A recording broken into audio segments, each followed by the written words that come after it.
Black Beauty. Chapter 1. In the beginning.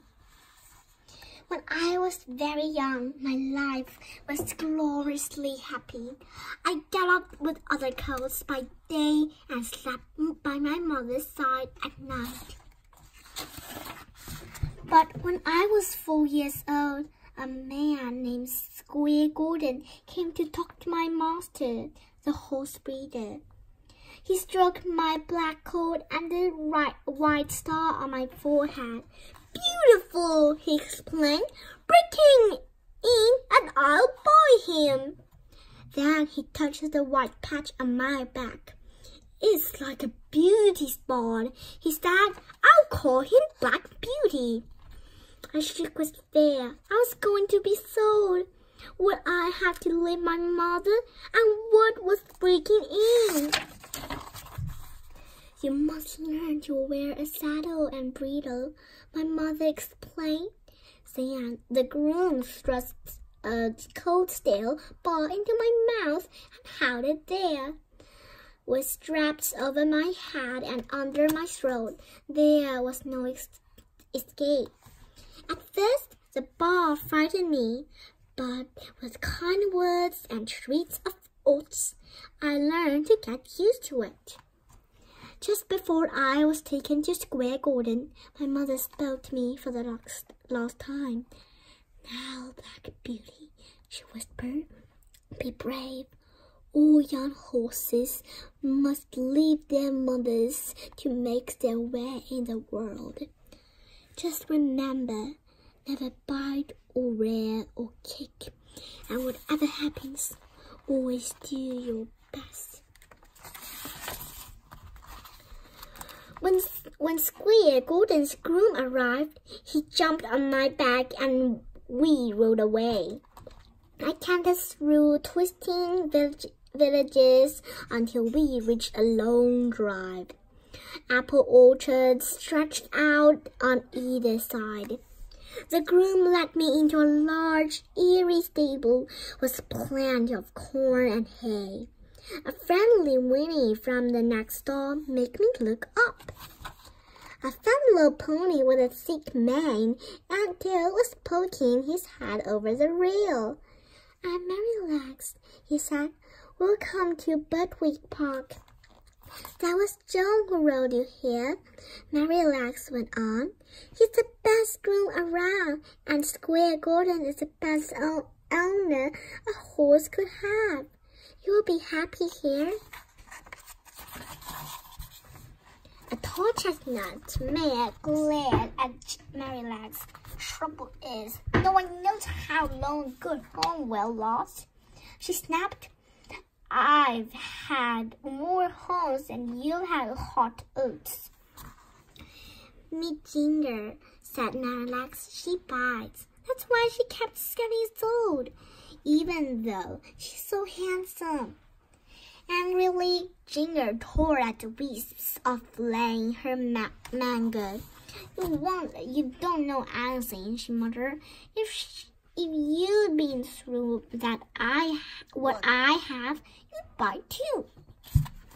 Poor Ginger, I thought. What could have made her so unhappy? Chapter 2. Ginger's Story. Over the next few days, Joan took me out. At first, we went slowly, then we trotted and cantered, and ended up in a wonderful speedy gallop. "Well, John, how is my new horse?" asked Square Gordon. "First rate, sir," replied John, grooming me carefully. "Black Beauty's as sweet as a deer, as gentle as a dove, and as safe as houses." "A lady's horse, perhaps?" asked the Squire's wife, feeding me pieces of apples. "Oh, yes, Mrs. Gordon he'll be a good carriage horse, too.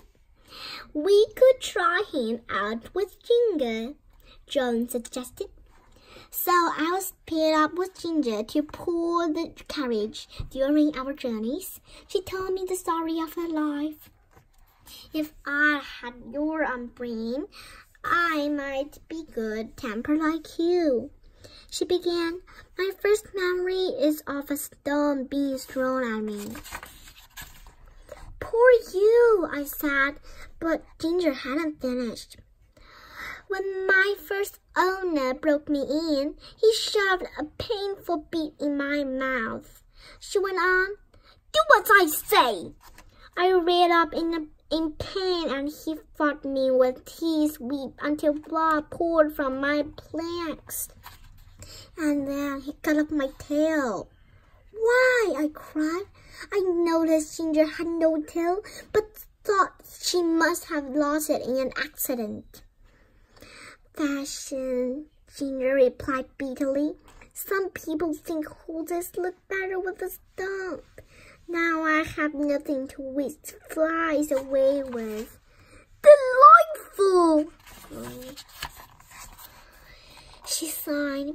It's agony when they crown me and sting. Horrible, I snorted. That's not all. My first owner sold me to a rich London gentleman who put me in a bearing rein. A what? I asked. It's a tie rein that pulls your neck all the way back.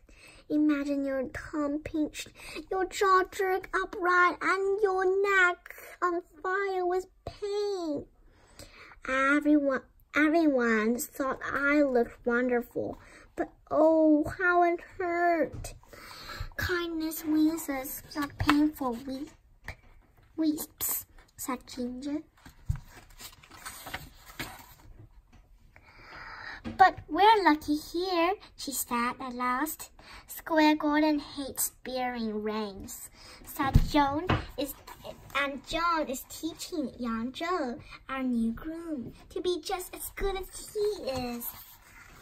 And I'm trying to behave now, because everyone's so kind.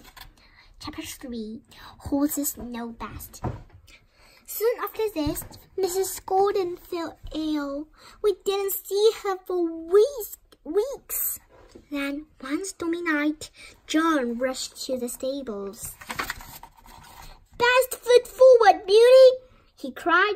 We must ride as hard as we can to fetch a doctor. Mrs. Gordon is at death's door.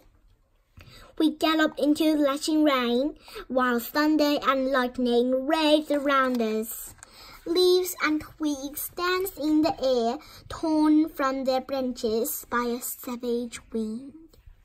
As we got to the main road, a terrible splitting sun crashed through the darkness. A huge tree had fallen in our path. Gathering all my strength, I jumped and sailed over it. At last, we reached the bridge. I could hear the river rowing, but the moment I stepped onto the bridge, I stopped. Come on, Beauty, John urged. I couldn't move. I could tell something was wrong. John gave me a light touch of the whip, but I stayed like a statue. Just then, the moon lit up the bridge. We saw the far end had collapsed into matchsticks, tossing in the urging river. Well done, Beauty, John cried. We would have been killed, but I'm afraid it's 10 miles to the next bridge. We'll have to hurry.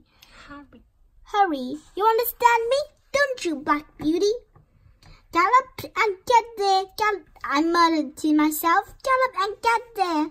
The faster I said, the faster I went.